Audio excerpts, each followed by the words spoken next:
నిన్ను first time చూసినప్పుడే నీ బొట్టు, కళ్ళక కాటుక, నీ చెవులిక బుట్టలు, ఆ మొహంలో అమాయకత్వం, ఒక తెలుగింటి ఆడపిల్లలా కనిపించావు.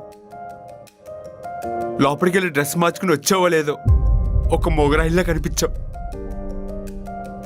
నాకేం అర్థం కాల.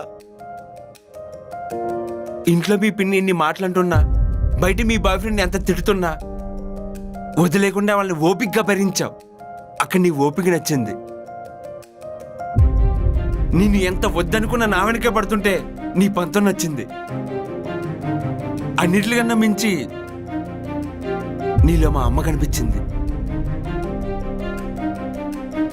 ఒక అమ్మాయిలో ఇన్ని నచ్చిన తర్వాత కూడా ఒక అబ్బాయి ఒక అమ్మాయిని ఇష్టపడకుండా ఎలా ఉంటాడు? ఇక్కడికి వచ్చినప్పుడు మా అమ్మ నాకు మాట చెప్పింది. ఇప్పటి వరకు సముద్రపు కెరటంలా ఎగిరిగిరి పడ్డావు, ఒక్కసారి సముద్రం మధ్యలోకి వెళ్ళి చూడు ఎంత ప్రశాంతంగా ఉంటుందో అని.